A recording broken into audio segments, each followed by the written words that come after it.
Zee 24 तास एक पाऊल पुढे। बदाम राणी गुलाम चोर सतीश राजवाडे दिग्दर्शित या सिनेमाचं म्युझिक लॉन्च नुकतंच पुण्यात पार पडलं। चला तर मग थेट जाऊयात या म्युझिक लॉन्च इव्हेंटला। प्रत्येकाच्या मनात दडून बसलेल्या राजकीय सूत्रधाराची कधीही न संपणारी गमतीशीर कहाणी म्हणजे बदाम राणी गुलाम चोर। नुकतंच या सिनेमाचं म्युझिक लॉन्च पुण्यात पार पडलं।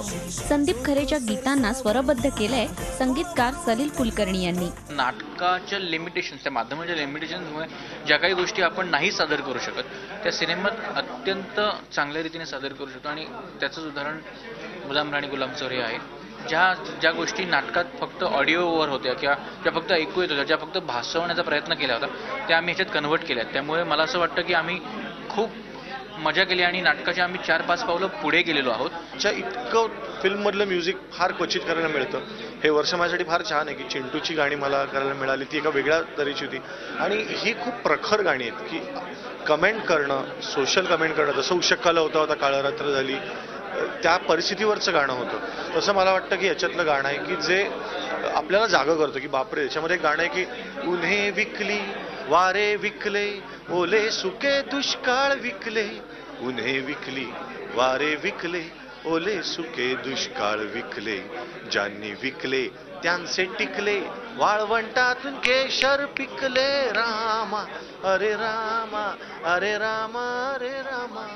हे जे अरे रामा की आपण काय जगात जगतोय याच्याविषयी आपल्याला स्वतःला बोलायला मिळणं ही संधी क्वचित मिळते ती या चित्रपटात। माकडाच्या हाती शॅम्पेन या नाटकावर आधारित असलेल्या या सिनेमात आनंद इंगळे, पुष्कर श्रोत्री, मुक्ता बर्वे, उपेंद्र लिमये यांच्या प्रमुख भूमिका आहेत।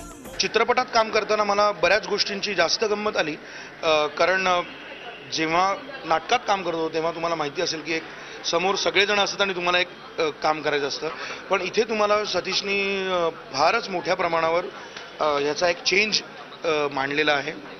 त्याच्यामध्ये जेन्युअनली त्याला जो नाटकामधला ॲटिट्यूड होता तो काढून काही वेगळं काही शोधता येते का हे त्याला सिनेमात बघायचं होतं आणि मला त्या कामाची इतकी सवय होती की ते तोडून पुन्हा यात स्वतःला मोल्ड करायचं हे खूप छान चॅलेंज होतं। फार इंटरेस्टिंग आणि मी आत्तापर्यंत कधी न केलेला एक वेगळा ह्युमरस रोल आहे, इन्क्लुडिंग लुक माझा त्यातलं दिसणं खूप वेगळं असणार आहे। आत्तापर्यंत प्रेक्षकांनी मला विविध रूपांमध्ये बघितलं आहे, मी अगदी जोगवामध्ये बघितलं आहे, जोगतिडी म्हणून मुंबई पुणे मुंबईमधली एक मॉडर्न जगातली मुलगी म्हणून बघितलं आहे, आता एका लग्नाची दुसरी गोष्टमध्ये मला बघतायत, पण त्या सगळ्यापेक्षा एक वेगळी पेन्सिल लोकांना बघायला मिळेल। फर्स्ट टाइम अशा पद्धतीच्या चित्रपटामध्ये मी काम करतोय, कारण की आत्तापर्यंत किती नाही म्हटलं तरी सोशल किंवा सिरियस फिल्म्स मी जास्त केले असतील, पण माझ्यासाठी ॲक्टर म्हणून ते चॅलेंज होतं आणि त्यामुळे मी प्रचंड एन्जॉय केला, कारण की मला एक ठराविक जॉनरच्या फिल्म्स नाही तर एक तो शिक्का बसत जातो